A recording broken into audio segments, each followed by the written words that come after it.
Assalamualaikum warahmatullahi wabarakatuh. Kembali lagi di podcast Ranas Ramadana Sima. Masih bersama saya Nikola Saputra. Di kesempatan kali ini saya kedatangan bintang tamu yang sangat spesial, yaitu Kepala Sekolah SMA Nasima, Bu Eni Setianingsih. Halo, apa kabar Bu? Alhamdulillah baik. Nikola kabarnya gimana? Alhamdulillah baik. Selama pandemi ini kegiatannya Ibu ngapain? Kegiatannya sama seperti biasanya, cuma memang formatnya diganti. Kalau biasanya bekerjanya selalu datang ke sekolah, sekarang bekerjanya 50-50. Kadang datang ke sekolah, kadang juga work from home gitu. Dan juga ada Bila. Halo Bila. Halo. Selama pandemi ini kegiatannya ngapain sih Bila? Kalau pandemi pastinya sekolahnya secara online. Terus nggak lupa juga aku suka main game, yaitu kalau tiap malam biasanya latihan dari jam 7 malam. Karena kan udah join e-sport di Jakarta. Jadi latihannya dari jam 7 sampai jam 12 malam buat turnamen-turnamen. Paginya nggak ngantuk ya Pil ya? Alhamdulillah enggak Bu. Oke, kita lanjut ke obrolan santai. Ini nggak usah tegang ya. Oke, Oke. lanjut pertanyaan yang pertama untuk Bu Eni. Oke. Bu Eni, dulu waktu sekolah seumuran kami, sebenarnya cita-citanya tuh pengen jadi apa sih? Oke. Dulu pertama kali waktu Bu Eni di SMA, cita-citanya itu pengen jadi pegawai bank. Kenapa? Dulu itu kalau kita melihat atau pengen sesuatu cita-cita itu kan sesuai dengan apa yang kita lihat. Kalau sekarang kan kalian bisa lihat di internet, jadi pilihannya banyak. Tapi kalau Bu Eni dulu hanya melihat apa yang sering kita lihat. Karena kalau pegawai bank itu menurut Bu Eni konsisten kerapian, kemudian keramahan. Itu pegawai bank dari pagi sampai sore, kalau Nikola dan Bila lihat, mereka itu selalu rapi, cantik, tampan, dan juga ramah gitu. Kalau Bila cita-citanya pengen jadi apa? Yang pertama pasti pengen jadi dokter, karena emang ambil jurusannya IPA, dokter gigi terutama, kalau nggak psikologi. Dan yang plan kedua mau jadi pramugari, dan plan ketiganya jadi PR. Keren banget ya cita-citanya. Bu Eni, kenapa memutuskan jadi guru? Siapa yang menginspirasi Bu Eni? Oke. Seperti yang Bu Eni bilang tadi ya, sebenarnya dari kelas 10 itu Bu Eni sudah pengennya jadi pegawai bank. Tapi tiba-tiba di sekitar kelas 11-an mungkin ada suatu titik, suatu kejadian yang Bu Eni itu merasa peran guru itu besar sekali di hidup Bu Eni. Jadi Bu Eni menyadari bahwa guru itu tidak hanya mengajar, tetapi guru itu juga menemani kita, membimbing kita, memberikan semangat buat kita, kemudian juga mengarahkan kita ke sesuatu yang lebih baik. Jadi betul-betul setelah itu Bu Eni dalam hati, kelak suatu saat Bu Eni pengen jadi guru. Dan alhamdulillah waktu SBMPTN, kebetulan Bu Eni tidak mendaftar di universitas lain, Bu Eni hanya ikut SBMPTN dan pilihannya salah satunya adalah guru, dan alhamdulillah lolos itu. Seberapa penting sekolah yang tinggi untuk generasi muda sekarang, Bu? Sedangkan nilai dan generasi atau nilai dan gelar tidak menjamin seseorang sukses. Oke, Bu Eni mau tanya dulu ke Nikola atau Bila. Menurut kalian kesuksesan itu apa? Ya, sukses kita ya sukses meraih cita-cita yang diinginkan dan bisa membanggakan kedua orang tua kita, itu namanya sukses. Oke, itu kesuksesan versi Nikola. Kalau versi Bila? Kalau aku, kesuksesan aku nggak cuma berhasil menggapai cita-cita, tapi kita juga sukses dalam semua bidang, yaitu kayak misal kita bisa membuat usaha sendiri. Jadi usaha buat wirausaha atau apa itu kan pasti kalau kita buat dari nol itu tuh kita berjuang dari nol banget, itu kayak ngerasa bisa Puas sampai gitu lari ya? situ, sampai kayak wah bangga sendiri gitu, wah aku bisa sukses dengan cara aku sendiri, belajar sendiri, otodidak kayak gitu tuh. Nah, jadi gini, kesuksesan itu sebetulnya datang dari diri kita sendiri juga. Kita yang menentukan tolok ukur itu. Jadi ada dua tolok ukur. Satu tolok ukur yang berasal dari diri kita sendiri dan juga tolok ukur yang berasal dari masyarakat. Tentunya kita paham bahwa orang-orang itu menyebut kata sukses kalau dilihat dari segi materi, kemudian dari segi jabatan, kemudian kalau kalian anak sekolah mungkin kesuksesan itu kalau dapat nilai yang Bagus. tinggi, nilai yang bagus seperti itu. Jadi kesuksesan ini tuh harus dibikin poin dulu. Tujuannya apa? Kalau memang kalian tujuannya ingin bisa dicapai dengan pendidikan, berarti pendidikan tinggi ini penting. Dan jangan sampai pendidikan tinggi ini kalian kemas untuk pendidikan tinggi hanya digunakan untuk meraih materi. Tetapi kita harus menanamkan pada diri kita bahwa fungsi pendidikan tinggi itu tidak hanya untuk meraih materi. Materi itu bonus lah ya. Tetapi lebih tepatnya untuk mendapatkan kita pengalaman, untuk membuka wawasan kita, memandang dunia lebih baik.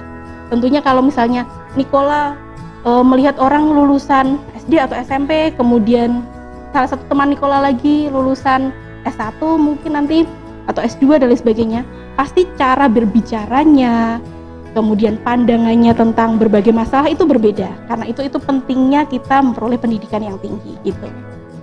Bu Eni ada keinginan untuk melanjutkan kuliah lagi? Tentunya kalau ada kesempatan, ada waktunya, insya Allah Bu Eni juga ingin, pasti, karena belajar itu kan sebetulnya nggak ada batasannya ya.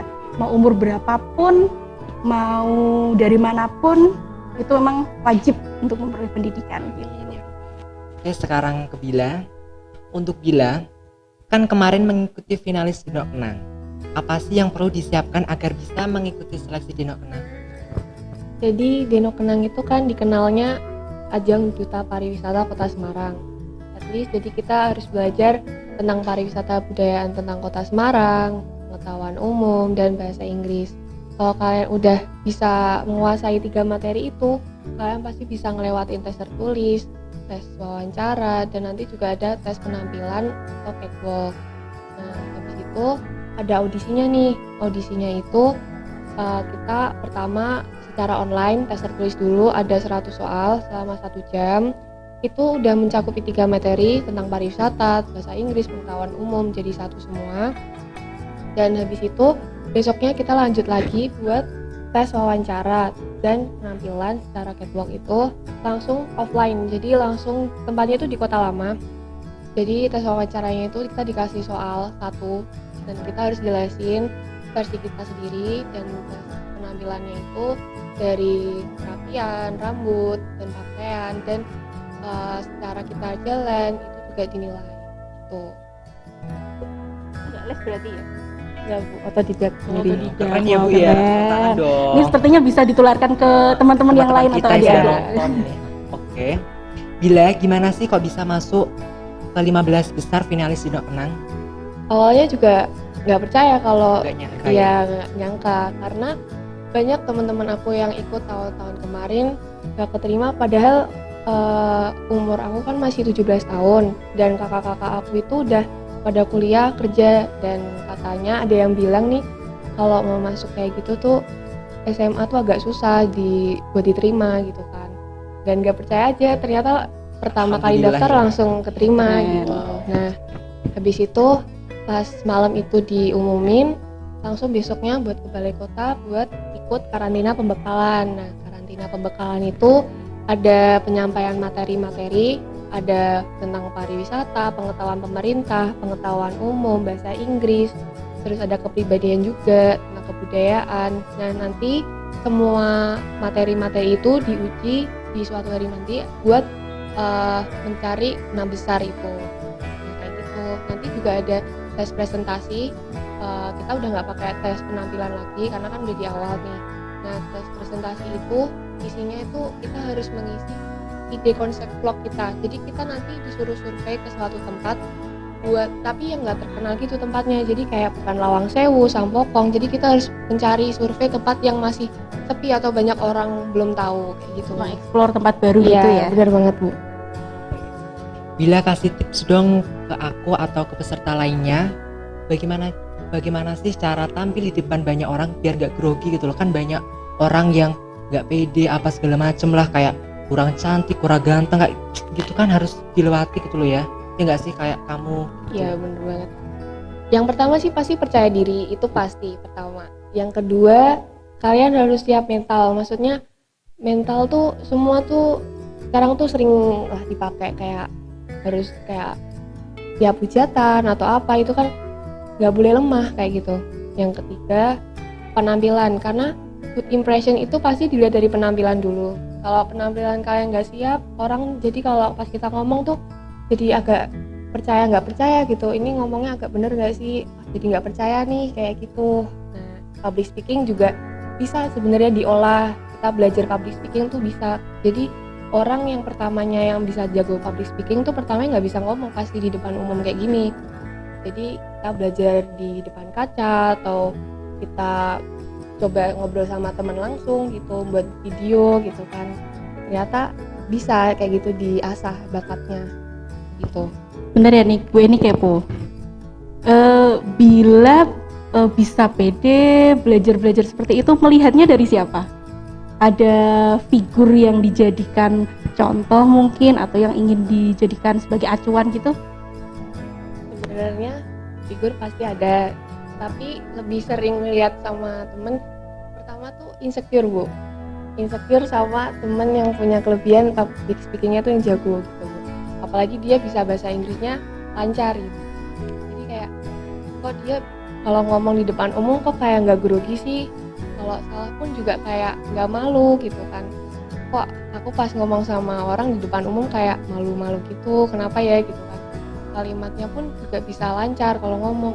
Terus aku coba dicermin depan umum gitu kan, kayak oh ternyata tuh kayak gini ya rasanya. Ternyata kalau misalnya kita ngomong di depan umum kayak ada yang nggak merhatiin pun ternyata nggak enak juga ternyata di kitanya. Jadi kalau misalnya kita pengen dihargai, hargai itu orangnya dulu, baru kita bisa dihargain sama orang juga. Tuh banget. Keren sih gila. Oke, lanjut ke Bu Eni. Oke. Target Bu Eni sebagai kepala sekolah untuk SMA Nasima itu apa? Harapan untuk siswa-siswi SMA Nasima itu apa sih Bu? Oke, untuk target Bu Eni sendiri sebagai kepala sekolah sebenarnya sudah tergambar dalam branding sekolah kita. Nikola dan Bila masih ingat branding sekolah kita apa? Masih Kalau dong. Bu Eni bilang SMA Nasima, kalian jawabnya apa? A truly smart school with the best karakter. Nah, kurang kompak, ayo ulangi lagi. Kita ulang ya sekali lagi. Yang di rumah boleh ikutan. Kalau Ayo Bu Eni ikutan. bilang SMA Nasima, nanti jawabnya a truly smart school with the best karakter. Diulang ya Nikola, Bila, biar semangat. SMA Nasima. A truly smart school with the best karakter. Oke, sorry. Ingatku sosiologi terus Bu. Ingatnya apa? Sosiologi tuh kayak gitu biar kita tuh semangat. Kalau sosiologi? Lupa. Berarti nggak ingat juga. Sama aja dong. Akhirnya doang.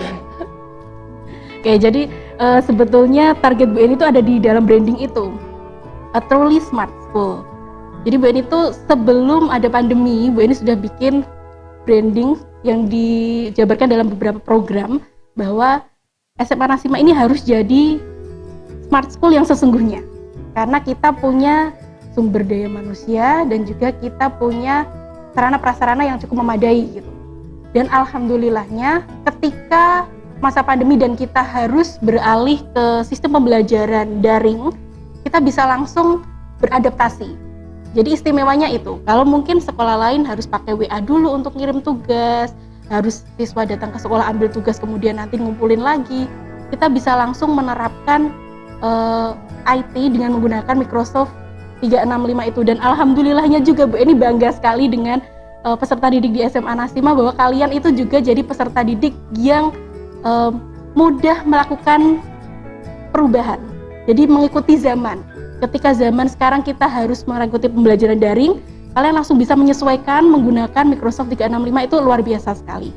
Dan di samping itu harapan Bu Eni juga dalam beberapa program-program dan juga target bahwa kalian juga memiliki karakter yang terbaik, bahwa kita punya karakter Nasima, nasionalis, agama, yang itu membedakan anak-anak SMA Nasima dengan anak-anak dari sekolah yang lain, dan itu harus betul-betul tergambar dari anak-anak SMA Nasima itu. Jadi nggak hanya dari segi akademis, prestasi itu penting, tetapi kita harus menyeimbangkan dengan karakter-karakter yang baik, itu agamanya dan juga nasionalisnya. Pernah dengar nggak katanya seperti ini, orang yang sukses itu tidak akan ada apa-apanya kalau tidak memiliki adab. Yes, Ibu, benar. Pernah dengar ya? Jadi kalau kita nanti sukses, nanti kalau Bila, Nikola sukses, atau anak-anak yang di rumah kelak diberikan kesempatan untuk menjadi orang-orang yang sukses, yang tercapai semua cita-citanya, jangan lupakan adab, karena itu nanti yang akan menyelamatkan kita gitu. Percuma kalau sukses tapi adabnya jelek. Betul. Jadi banyak sekali orang-orang pintar di Indonesia tuh, banyak sekali orang-orang pintar, tetapi kenapa masih ada korupsi, kenapa masih ada kriminalitas dan lain sebagainya? Karena itu tadi, kadang ada orang sukses tetapi melupakan adabnya. Bu Eni, ngomong-ngomong ini ada kakak kelas yang terpilih SNMPTN. Kalau boleh tahu berapa banyak sih yang terpilih SNMPTN? Untuk tahun ini alhamdulillah, ini juga pencapaian untuk SMA Nasima, bahwa tahun ini ada 48% peserta didik dari 40% peserta didik yang eligible untuk mengikuti SNMPTN. Dan ya luar biasa sekali. Dan ini merupakan persentase tertinggi di Kota Semarang. Jadi kita menempati urutan pertama dengan 48% yang diterima. Semoga nanti bisa menular ke angkatan kalian, angkatan adik-adiknya juga ya. Amin. Kasih tips dong Bu supaya kita lolos SNMPTN, peserta di rumah bisa lolos ke SNMPTN. Kan mesti peserta didik pengen lolos SNMPTN nih. Kasih tips dong. Oke, kalau dari Bu Eni sendiri, tipsnya itu hanya 3. Apa tuh? 3 tapi nanti kemana-mana ya nih ya. Oke. Jadi yang pertama, kalian itu harus mau mengawal nilai-nilai kalian mulai dari kelas 10. Dan kalian harus mau menentukan tujuan, itu yang pertama. Tentukan tujuan, kemudian kawal nilai-nilai kalian. Jadi setelah kalian menentukan tujuan, kalian akan tahu berarti nilai yang harus saya peroleh itu berapa. Misalnya Bila pengen jadi dokter tadi ya Bil ya? Iya Bu, benar. Nah Bila harus sadar bahwa untuk menjadi dokter itu standar nilainya luar biasa tinggi. Nah berarti Bila harus mulai mengelola nilainya. Kalau kemarin kelas 10 dapat nilainya berapa, nanti kelas 11 dilihat lagi, oh berarti saya harus memiliki kenaikan nilai berapa, itu yang harus disadari. Dari situ nanti Bila akan menentukan langkah-langkahnya. Langkah yang harus diambil apa? Apakah nilai biologinya mau diperbaiki lagi, atau mau minta tugas ke gurunya, atau minta tambahan dan lain sebagainya, itu satu. Jadi kalian harus mau apa tadi? Kita harus punya planning juga. Ya, kalian harus punya goalnya dulu, tujuannya itu apa, mau kemana. Kemudian yang kedua, kalian harus mau membuka diri. Membuka diri ini nggak hanya kalian membuka diri untuk menerima saran dari orang lain, tetapi kalian membuka diri, membuka wawasan kalian bahwa di luaran sana itu universitas itu berbagai macam, kemudian jurusannya juga banyak.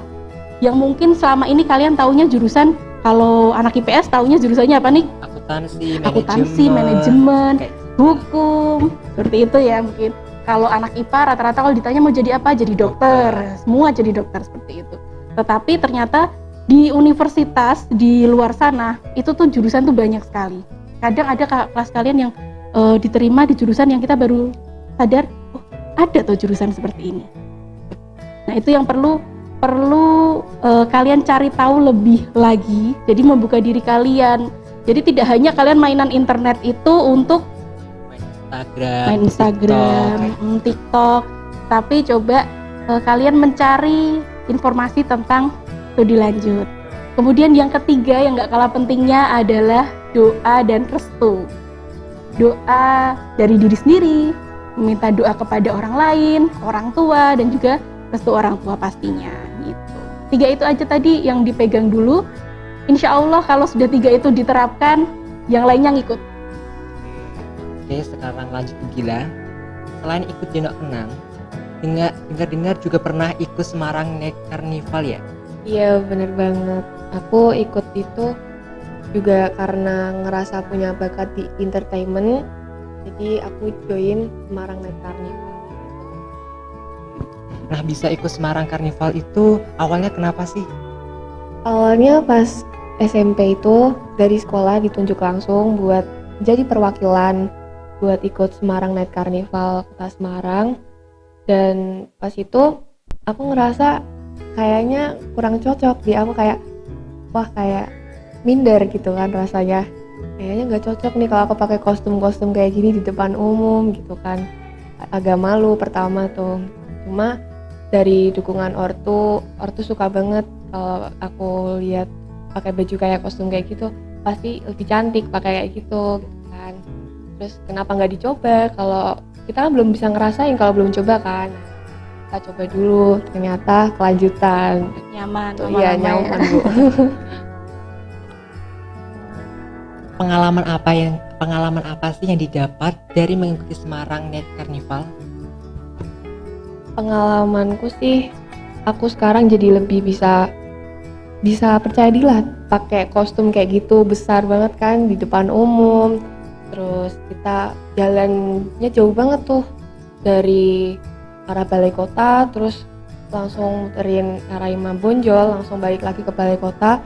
Dari jam 6:30 sampai jam 12 malam itu bener-bener kita stay make up juga ya, stay make up dari pagi, dari jam 9 pagi udah pakai make up semua, ada manik-manik kayak gitu. Dan kita udah stay pakai kostum itu udah banyak yang nyamperin buat ngajak foto kayak gitu. Kita bawa kursi pun juga gak mungkin bisa duduk karena banyak yang stopin di jalan buat ngajakin foto, dan kita harus profesional, kita nggak bisa nolak kayak oke, ayo foto yuk, bisa yuk gitu kan. Kita foto, kan nggak mungkin juga kalau kita pasang muka bad mood gitu kan. Orang kalau lihat muka bad moodnya langsung ih banyak Males. kayak jutek deh gitu kan. Iya jadi males Bu. Judes ya. Iya. Tapi kalau bawa kursi seperti itu dengan kostum yang luar biasa bisa duduk? Alhamdulillah bisa duduk Bu, tapi harus ada bantuan sama orang. Disiasati ya. Udah ikut karnaval itu berapa lama sih? Udah berapa kali? Kalau udah berapa kalinya sih, udah 3 kali dari tahun 2017. Itu tahun pertama aku buat join, itu kan yang dipanggil dari sekolah itu langsung buat jadi perwakilan. Yang tahun kedua itu 2018 itu aku ikutnya pakai nama Dinas Pariwisata, dan yang tahun ketiga itu pakai nama dinas, dan nggak pakai nama sekolah SMP. Dan itu juga langsung dipanggil sama dinas buat opening ceremony sama wali kota, dan aku nggak ikut pawai pas itu, dan aku juga jadi mayoret karena kan ada audisinya juga buat ikut mayoret itu.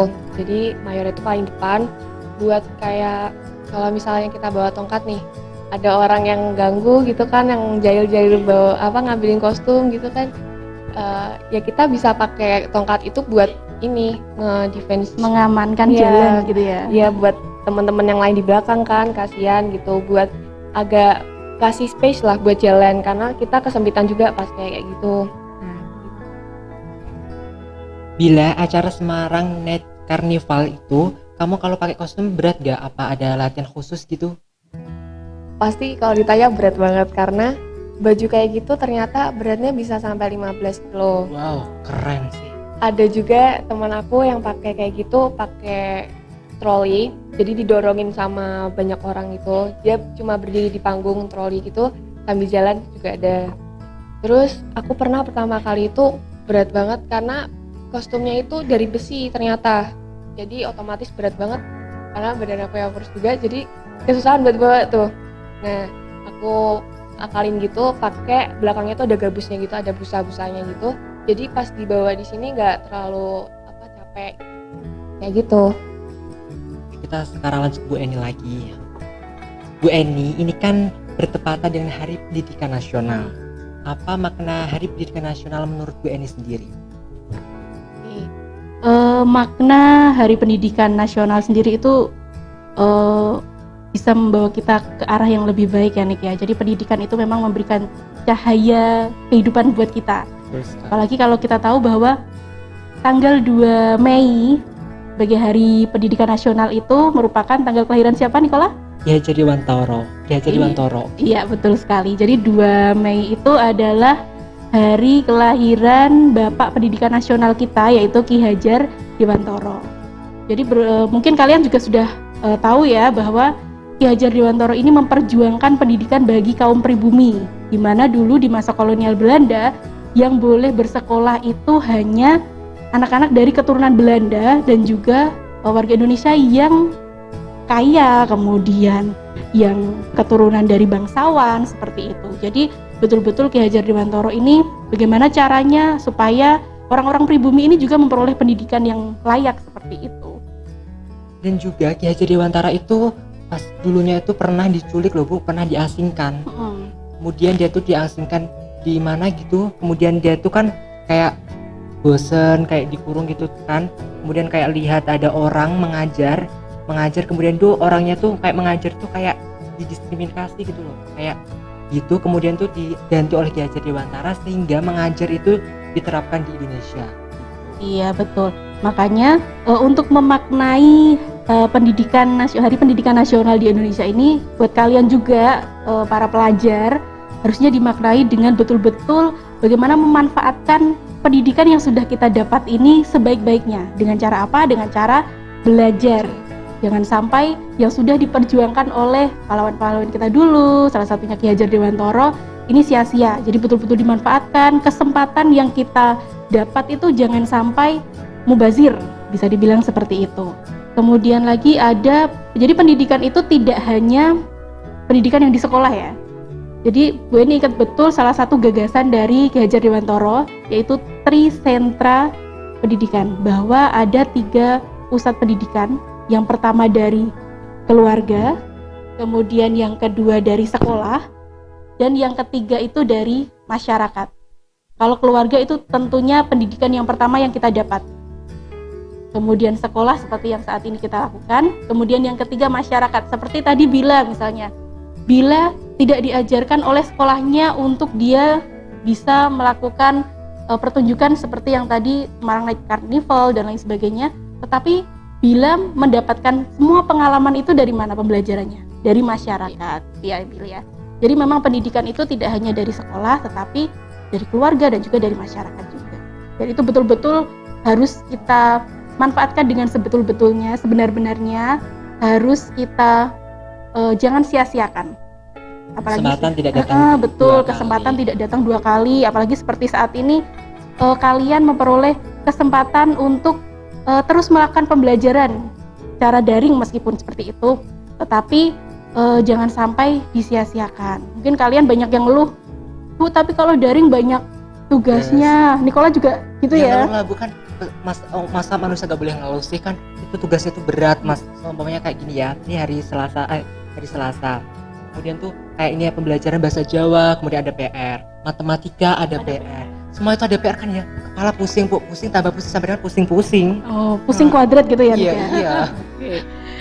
Terus Nikola pernah menyampaikan ke Pak Guru, Bu Guru yang mengajar Nikola nggak? Belum pernah sih, tapi saya tuh menyampaikan ke kayak teman-teman gitu, kayak curhat, ini gimana sih kayak gini. Gak berani ya pasti kan.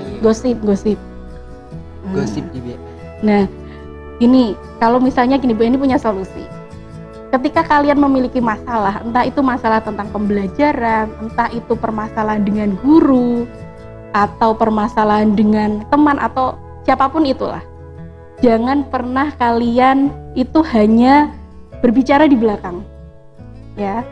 Jadi lebih baik kalau misalnya kalian ada masalah di sekolah yang itu bisa harusnya disampaikan kepada guru atau disampaikan kepada wakakurikulum atau disampaikan kepada Bu Eni. Kalian punya fasilitator, yaitu orang tua kalian di sekolah. Siapa? Wali kelas. Iya, betul sekali, wali kelas kalian. Jadi kalau misalnya, Bu, saya tuh mau menyampaikan, mau ngasih saran, atau saya mau bicara seperti ini ke guru ini, tapi saya nggak berani, Bu. Nah, itu bisa kalian sampaikan ke wali kelas. Nanti biar wali kelas yang menjembatani atau menyampaikan tadi usulan-usulan, saran-saran kalian kepada guru yang bersangkutan. Balik lagi ke tugas-tugas tadi ya Nik ya. Ini balik terus pokoknya. Nggak kelar-kelar nih. Nggak kelar-kelar. Kursi panas ini Bu. Nah, tugas lagi. Udah di pelajaran bahas tugas, di podcast tugas lagi.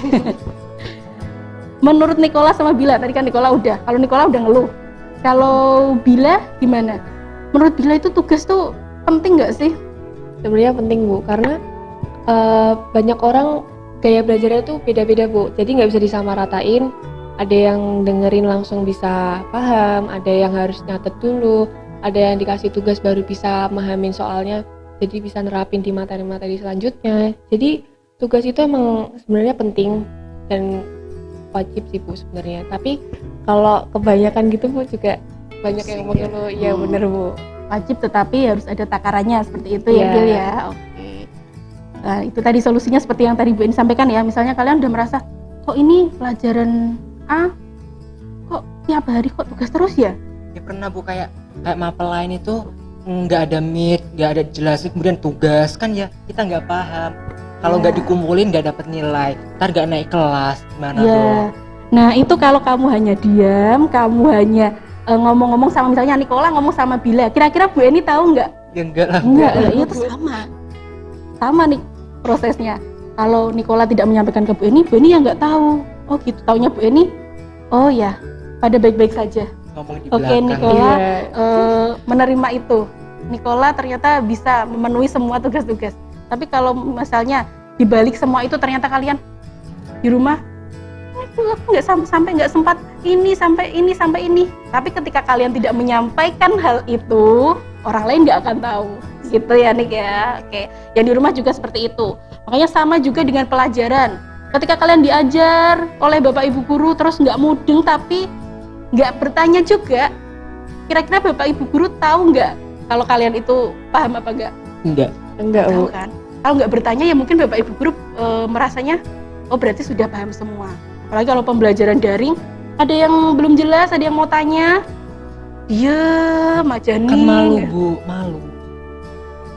Malunya kenapa nih Ya kok? nggak tahu kan, mesti kayak kan murid-murid ini kan Bu, kan sama bapaknya aku belum paham kan, kirain teman-teman ini udah paham kan, dia malu lah Bu, nggak paham sendiri kan ya ikutan paham lah. Nah, makanya itu tadi yang Bu Eni bilang. Valid. Daring itu yang penting adalah komunikasi. Nggak bisa satu arah. Misalnya guru cuma ngajar, kasih tugas. Nggak bisa. Kalian juga harus memberikan umpan balik. Misalnya, Bu, saya nggak paham ini. Kalau malu di dalam kelas daring, paling tidak kalian bisa ngechat gurunya. Tapi itu balasnya tuh lama banget Bu, sampai Bisa. berjam-jam. Aku tak, kalau guru itu mesti kayak ada banyak tugas, mesti gak ngajarin kita juga ya keluarga lah. Nah itu tadi, kalau misalnya ngechat gurunya nggak dibales-bales, nah itu bisa di wali kelas. Solusinya itu. Kalau wali kelas juga chatnya lama Bu. Kalau wali kelasnya juga chatnya lama, kamu mau ngechat siapa Bu Eni? Langsung ke Bu Eni. Langsung ke Bu Eni gitu. Ini masalah clear. Oke, itu masalah tugas ya Nik ya. Intinya komunikasi ya. Semua masalah itu bisa diselesaikan, bisa dicari solusinya kalau kita mau berkomunikasi. Tapi kalau kita menarik diri, tidak mau mengeluarkan apa yang menjadi menjadi masalah diri kita, ya itu masalah nggak akan selesai. Bagaimana pandangan Ibu mengenai pendidikan di Indonesia saat ini? Oke, pendidikan di Indonesia saat ini, apalagi dalam kondisi yang seperti ini ya, sedang pandemi, kita itu sedang di masa adaptasi. Jadi betul-betul pendidikan itu dituntut untuk selalu bisa berkembang sesuai dengan kondisi, sesuai dengan zamannya. Bahkan seperti visi kita, sama bahwa kita harus ada pendidikan itu harus sesuai dengan zamannya. Nah, sama seperti kondisi kita saat ini. Ketika biasanya kita harus pembelajaran itu dilakukan di kelas, guru bertemu langsung dengan peserta didik, kemudian bisa bertanya langsung, bisa menyelesaikan masalah secara langsung. Tetapi di kondisi seperti ini kita juga wajib bersyukur karena kita masih bisa ada fasilitas untuk kita bisa bertemu meskipun secara daring. Dan sistem pendidikan di Indonesia saat ini alhamdulillah kalau Bu Eni lihat sudah berprogres ya. Dalam artian berarti sudah ada grafik naik, dimana kita tidak lagi menggunakan sistem-sistem yang konvensional, misalnya guru mengajar harus dengan papan tulis, kemudian harus nyatet dan lain sebagainya, tidak seperti itu, tetapi sudah berkembang ke arah yang lebih baik, dan Bu Eni harap nanti kita bisa setara dengan negara-negara lain yang lebih maju pendidikannya. Seperti itu. Nah, kalau di desa kan berbeda sama kota kan, Bu. Kalau di desa kan kayak gini, anakmu tak sekolahin dulu ntar kalau sekolah udah kayak gini, kayak udah mengikuti proses mengajar, proses belajar, kemudian udah ujian, kemudian ambil ijazah kan cuma itu doang. Setelah itu kan kayak orang tuanya nggak usah sekolah, ntar kamu perempuan ya jadi ibu rumah tangga, disuruh masak suamimu kan gitu, Bu. Banyak masyarakat perdesaan kayak gitu. Mungkin kayak ngapain sih kamu sekolah tinggi-tinggi, ujung-ujungnya kamu di dapur, pasti kayak gitu kan. Betul. Jadi memang di masyarakat tradisional kita itu memang sudah ada stereotip yang mungkin itu sudah ada dari dulu. Ini tuh stereotip turun temurun, gitu, bahwa perempuan itu ya nggak usah sekolah tinggi-tinggi, ujung-ujungnya dapur, seperti tadi yang disampaikan Bila. Itu tuh stereotip masyarakat. Nah, penting nggak sih pendidikan itu bagi wanita? Bu Eni jawab sekali penting. Iya, itu penting sekali. Kenapa? Kalau misalnya kita ingin merubah stereotip yang ada di masyarakat itu ya dengan pendidikan. Nah, terkait dengan yang di desa tadi, itu di desa Nikola ya? Iya. Sebenarnya kita kan satu daerah ya, Nik ya. Kalau di daerahnya Bu Eni, itu sudah banyak yang sadar, sudah mulai mengenal pendidikan. Jadi banyak sekali anak-anak perempuan, termasuk Bu Eni dalamnya, yang sudah memperoleh pendidikan tinggi. Ada yang sampai S2 bahkan. Dan itu rata-rata orang desa sekarang karena ada contohnya, akhirnya mereka terbuka. Jadi kalau misalnya di suatu daerah itu mereka hanya tertutup saja, stereotipnya ya itu terus, kemudian pandangannya ya itu terus, nggak akan ada perubahan. Tetapi kalau ada 1-2 yang memulai, kemudian mereka memberikan contoh bahwa ini loh, meskipun perempuan, tetapi anak ini tuh bisa jadi seperti ini, yang mungkin bisa melebihi seorang laki-laki. Jadi memang kesetaraan pendidikan itu penting, dan kalau di desa seperti kasusnya tadi itu memang harus ada role modelnya dulu. Ada sosialisasi kepada masyarakat. Kalau sosialisasi mungkin kalau hanya ngomong itu masih kurang ngena ya nih.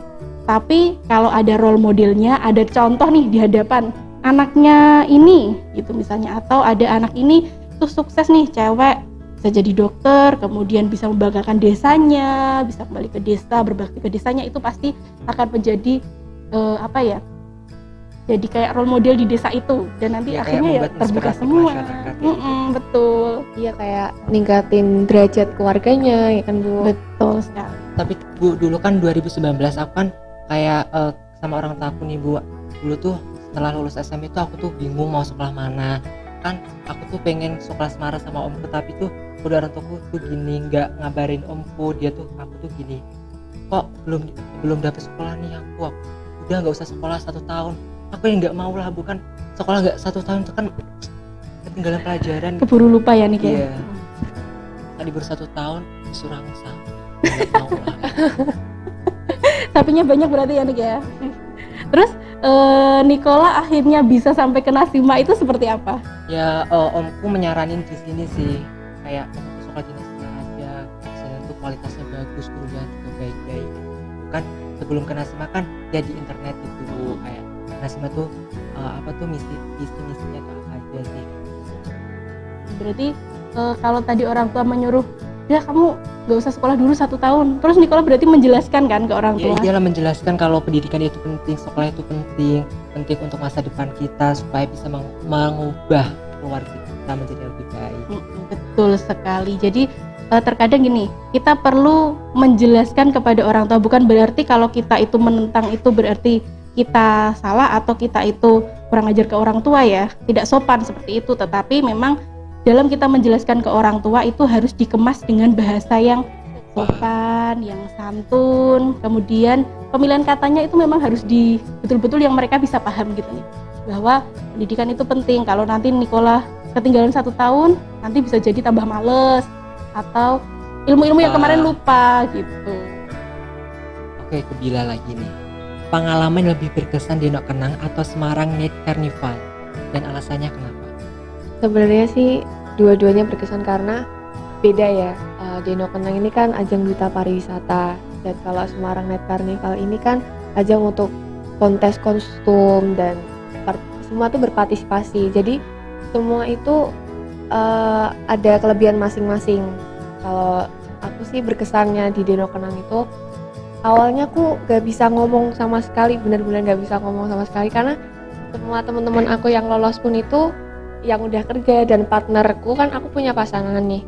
Ternyata dia umurnya udah 23 tahun. Jadi aku yang masih SMA kelas 11, dan ada juga yang udah kerja dan udah ada yang berkeluarga, itu juga udah ada yang join. Jadi aku merasa belajar banyak hal dari sana. Mereka bisa jago public speaking, jadi aku mengolah, kalau dia bisa kenapa aku nggak bisa gitu kan, kenapa nggak dicoba kayak gitu.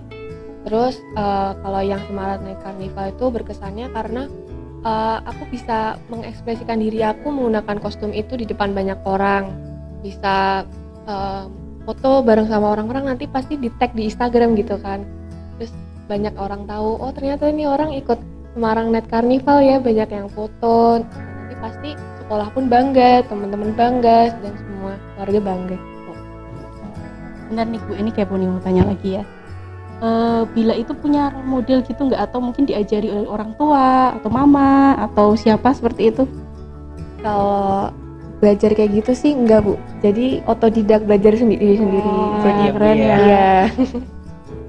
Kayak gitu sih. Untuk kedepannya ada event yang mau diikuti lagi nggak? Sebenarnya sih nanti tahun depan pengen ikut lagi event Deno Kenang yang 2022.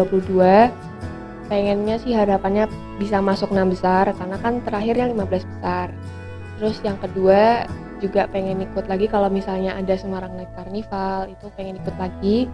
Dan yang ketiga juga pengen bisa ke Jakarta buat jadi join di e-sportnya langsung, karena kan kalau aku kan player PUBG e-sport ladies di Jakarta, itu namanya Bonafide e-sport. Nah itu mereka ada gaming hostnya, jadi kita kalau misalnya ada turnamen, ada scrim gitu, kita langsung latihannya di sana, dan kita pasti jadi di asrama kayak gitu kan, kita ada coachnya juga kayak gitu. Nah terus pasti bakal ketemu tim e-sport besar lainnya juga tuh, pengennya sih kayak gitu event-eventnya. Oke, obrolan santai kita harus sudah selesai. Kita lanjut ke game This or That. Jawab cepat ya Bu dan Bila. Oke. Bareng atau bergantian? Dan Bila dulu nih. Akuntansi atau manajemen? Manajemen. Kenapa tuh alasannya? Soalnya aku lebih suka ngatur-ngatur di sebuah perusahaan. Pengennya sih kayak gitu. Sekarang ke Bu Eni. Pendidikan atau pekerjaan? Pendidikan. Kenapa tuh nggak pekerjaan? Alasannya apa? Karena Bu Eni lebih prefer ke pendidikan. Misalnya Bu Eni dikasih pilihan, Bu Eni harus milih, Bu Eni mau sekolah lagi atau Bu Eni bekerja dulu. Kalau dulu mungkin Bu Eni akan memilih pekerjaan, tapi beberapa hal itu kayak seperti gimana ya nih ya, menyesal gitu ya. Jadi dulu Bu Eni pernah ditawari sama orang tua Bu Eni, setelah S1 mau langsung lanjut atau bekerja. Dulu pilihan Bu Eni bekerja. Ternyata pilihan itu saat itu tuh menurut Bu Eni itu salah. Harusnya Bu Eni pilih pendidikan, karena sekarang Bu Eni sadar bahwa ketika kita sudah bekerja, kita akan menunda pendidikan itu secara tidak langsung. Tetapi kalau ketika itu Bu Eni pilih pendidikan, Bu Eni akan dapat pendidikan, dan setelah itu Bu Eni dapat pekerjaan. Benar sekali sih. Gitu. Pekerjaan menyesuaikan gitu ya. Oke, Bila. Bu Eni atau Bu Yuni? Bu Yuni. Kenapa Bu Eni ada Bu Eni loh? Soalnya aku belum pernah diajarin sama Bu Eni. Enak loh Bu Eni tuh bisa kayak ketawa santai gitu. Berarti aku harus bisa Kamu IPS pertanyaannya dulu. menjebak, mentang-mentang ada Bu Eni terus Ya. Bu Eni apa Bu Yuni gitu ya? Enggak, soalnya kan aku belum pernah diajarin sama Bu Eni nih. Jadi baru ngobrol-ngobrol langsung sekarang. Kalau Bu Yuni kan guru mat dulu. Jadi ya baru tahunya tentang Bu Yuni. Iya betul. Kalau Nikola pilih Bu Eni apa Bu Yuni? Bu Eni. Pertama rasanya sama-sama dari Pati ya Bu. Betul. Kedua pernah mengajar sosiologi. Karena tuh Bu Eni tuh mengajar sosiologi, aku tuh mudeng gitu loh. Paham dari apa yang diajar Bu Eni. Berarti Bu Eni sukses ngajar di Iya, kelas. alhamdulillah. Alhamdulillah. Aku pindah ke IPS aja nih berarti. Ayo silakan. Oke Bu Eni, guru atau kepala sekolah? Guru. Kenapa? Kalau Bu Eni jadi guru, Bu Eni bisa jadi kepala sekolah. Tetapi saat ini kalau kepala sekolah itu bisa ngajar, tetapi lebih prefernya ke pengaturan. Oh, untuk mengatur semua sekolah gitu. Jadi jiwa kepala sekolah itu berasalnya juga jadi guru kan. Jadi kalau Bu Eni banyak belajar untuk menjadi kepala sekolah itu ya dari guru ini. Oke Bila, nyanyi atau dance? Mendingan ngedance. Kenapa? Karena pas dari SMP itu aku udah ya jadi dancer. Tapi dulu emang suka K-pop, jadi makanya suka cover-cover. Karena dulu sering lombanya di CL ada, itu pernah juara 1. Terus habis itu pernah lagi ikut lomba di Jogja, bisa sama di Solo. Kayak gitu. Oh, pernah dance Blackpink nggak? Kayak Pernah dong. Iya, pernah. Kayak Nicola. sering dance Blackpink. Iya, sering waktu Oke. dulu. Tapi Blackpink itu digemari banyak siswa-siswa di Indonesia ya, banyak diidolakan. Banyak banget sekarang jadi kayak jadi panutan malah sekarang kan. Kalau aku tuh suka Black itu yang Jisoo. Aku tuh suka karena dia tuh manis gitu loh. Oke, kembali lagi. Oh, kembali lagi Bu Eni ya. Oke. Iya. Nanti kalau udah bahas K-pop nggak Oh, selesai-selesai. iya sih Bu. Pendidikan anak atau pendidikan orang tua?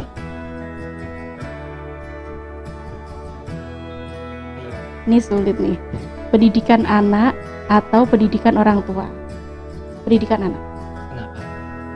Kalau Bu Eni dihadapkan, misalnya Bu Eni harus memperoleh pendidikan atau anak Bu Eni harus pendidikan, ya Bu Eni akan mementingkan anaknya Bu Eni.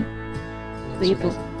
Kalau misalnya anak kecil itu kan pendidikannya harus lebih mendasar, karena itu pondasi. Jadi kita harus memilihkan pendidikan itu yang betul-betul bagus supaya pondasi anak ini tuh menjadi bagus kelak. Ya karakternya, keilmuannya seperti itu. Tapi kalau misalnya pendidikan orang tua atau seperti Bu Eni mau sekolah lagi, kita sudah punya bekal seperti itu. Oke, Bila. Kuliah atau kerja? Aku kuliah dulu. Kenapa? Seperti Bu Eni tadi bilang, mendingan kita tuh fokus pendidikan dulu. Pendidikan tuh utama. Karena pendidikan tuh nggak bakal pernah luntur di benar sih. iya kan di diri kita. Kalau kerja kita kan cuma dapat pengalaman nih. Kalau kuliah itu kita dapat basic pelajarannya, materinya. Jadi kita pun bisa langsung kerja. Kalau kerja itu kan pasti kayak sibuk. Itu kan kuliah pun juga bisa atau enggaknya kan agak susah tuh. Betul. Nah, pasti Ya, kuliah itu tadi dulu itu penting. pengalamannya Bu Eni dijadikan pelajaran. Kalau Nah, misalnya jadi besok Bila inspirasi udah banyak orang. ditanya sama orang tuanya setelah selesai S1 terus Bila mau lanjut S2 enggak? Saya bilang mau kerja dulu. Oh iya, kemarin Bu Eni kayak gitu ya. Ternyata kalau udah kerja tuh mau sekolah lagi tuh kayak gimana ya? Ada yang menahan gitu. Terbangnya itu, Bu. Tapi kalau kita udah fokus kan Iya. kayak pendidikan dulu, nanti baru kerja gitu. Oke, ke Bu Eni lagi. Menjadi ibu yang baik atau menjadi kepala sekolah yang hebat? Menjadi ibu yang baik. Kenapa? Karena pendidikan itu kan dari keluarga seperti Bu Eni bilang, pendidikan pertama itu dari keluarga. Insya Allah kalau Bu Eni bisa mengajari anak Bu Eni dengan baik, maka Bu Eni akan bisa mengatur orang lain dengan lebih baik juga. Seperti itu. Oke, ke Bila. Berangkat sekolah on time nggak mandi atau berangkat sekolah telat tapi mandi? Berangkat sekolah telat tapi mandi. Kenapa tuh alasannya? Karena kan sekolahnya sampai sore tuh kan. Kalau misalnya offline, pasti kan kalau datang gitu kan bau kan nggak enak juga dari Kan bisa jam pakai pelajaran. parfum toh. Oh, pengalaman Nicola. Oh, pengalaman ya Anda ya. Aku tuh gak pernah, aku yang mandi terus gitu. Oh. Oke, ke Bu Eni. Pulang kerja telat atau bawa pekerjaan ke rumah? Pulang kerja telat. Kenapa? Jadi gini, kalau mungkin nanti Bila ini yang cewek ya. Kalau kita jadi cewek, apalagi udah jadi ibu-ibu, punya anak, punya suami seperti itu. Kalau kita sudah di rumah, maka waktu itu harus kita atur untuk orang yang di rumah. Ya untuk keluarga ya Bu. Gitu, ya. Mendingan kita telat, tapi pekerjaan di sini selesai dan nanti di rumah kita bisa quality time dengan keluarga daripada kita di rumah tetapi kita masih mikirin kerjaan. Kayak gitu. Oke, gamenya udah selesai. Sebelum saya akhiri, bagaimana sih pandangan ibu mengenai pendidikan? Sorry. Oke, sebelum saya akhiri ini, Apa harapan Bu Eni terhadap kemajuan pendidikan di Indonesia sekarang ini? Seperti yang tadi mungkin sudah Bu Eni bilang ya, kalau Bu Eni mengharapkan bahwa Indonesia ini nanti akan memiliki sistem pendidikan yang bisa setara dengan pendidikan negara-negara maju lainnya. Banyak sekali yang beranggapan bahwa pendidikan di Indonesia ini masih konvensional. Meskipun kita sekarang sudah daring, tetapi polanya itu masih pola-pola, hampir beberapa masih ada yang polanya itu pola konvensional, seperti yang Nicola bilang tadi. Kalau di desa mungkin tidak seperti kita yang kita sudah menggunakan IT dan lain sebagainya, tetapi di desa itu masih banyak yang ketika daring itu siswa tidak betul-betul mereka mendapatkan pembelajaran sebagaimana mestinya, tetapi mereka harus mengambil tugas, kemudian nanti mereka mengumpulkan tugas, sistemnya seperti itu. Jadi Bu Eni harap satu tadi ada progres pendidikan yang lebih baik nanti di Indonesia yang bisa setara dengan pendidikan di negara-negara maju. Kemudian yang kedua ada penyetaraan pendidikan di negara ini. Jadi tidak hanya yang di kota ini dapat pendidikan yang bagus, tetapi anak-anak yang di pinggir, anak-anak di daerah-daerah yang mungkin jauh dari kota itu pendidikannya kurang. Jadi betul-betul harus dilakukan pemerataan pendidikan gitu. Bu Eni, ada info nggak sih kapan kita bisa belajar di sekolah? Dengar-dengar dan guru dan tendik Nasima sudah dapat vaksin. Iya, alhamdulillah untuk guru dan juga tendik SMA Nasima hampir semuanya sudah divaksin, hanya kurang 1-2 dan insya Allah akan segera diselesaikan seperti itu. Dan seperti yang mungkin Nicola sudah lihat waktu itu ada live-nya Pak Menteri, nggak lihat ya, bahwa mulai tahun ajaran baru nanti sudah diperbolehkan untuk pembelajaran tatap muka tapi terbatas untuk zona-zona tertentu. Tentunya ada syarat-syaratnya. Salah satu syaratnya yang harus dipenuhi tadi guru-gurunya harus sudah divaksin semua. Kemudian sarana prasarana kita juga memadai. Kemudian kita juga harus, ini yang penting nih, kita harus mendapatkan izin dari pemerintah daerah. Nah kalau kita di Semarang berarti nanti kita harus mendapatkan izin dari dinas provinsi seperti itu. Jadi untuk saat ini info terkait dengan tatap muka itu memang dari dinas provinsi itu masih terbatas. Seperti mungkin kalian sudah tahu bahwa beberapa sekolah itu sudah ditunjuk untuk ada uji coba, tapi belum di SMA Nasima. Dan semoga nanti izinnya keluar. Kemudian di tahun ajaran baru nanti 2021-2022 kita sudah bisa melakukan tatap muka dengan sistem blended learning. Jadi memang yang direncanakan di SMA Nasima, ketika nanti kita sudah diperbolehkan tatap muka, kita menggunakan sistemnya itu adalah blended learning. Jadi blended learning itu perpaduan antara pembelajaran tatap muka dengan pembelajaran daring. Jadi digabung. Misalnya ada yang anak-anak yang tidak bisa datang ke sekolah, atau anak-anak yang mungkin tidak memperoleh izin, atau sedang ada di luar kota dan belum bisa kembali ke Semarang, intinya belum dapat izin dari orang tua seperti itu, bisa melakukan pembelajaran juga, bisa mengikuti di kelas yang sama. Kemudian ada anak-anak yang tatap muka yang ada di kelas, kemudian ada juga yang mengikuti dari rumah. Nicola kemarin sudah ikut simulasinya ya? Sudah. Nah, seperti itu kira-kiranya. Jadi memang kita sudah mempersiapkan sedemikian rupa supaya di pembelajaran tatap muka yang sudah diizinkan nanti kita bisa menerapkan blended learning. Gitu. Terima kasih Bu Eni dan Bila sudah mau menjadi bintang tamu di podcast Ranas. Sama-sama Nicola. So, kalian yang pengen lihat podcast-podcast selanjutnya, jangan lupa nonton di YouTube SMA Nasima. Jangan lupa di like, comment, and subscribe. Wassalamualaikum warahmatullahi wabarakatuh. Waalaikumsalam. Dadah.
Siap gerak dikenal siswa-siswi SMA Nasima. Bismillahirrahmanirrahim.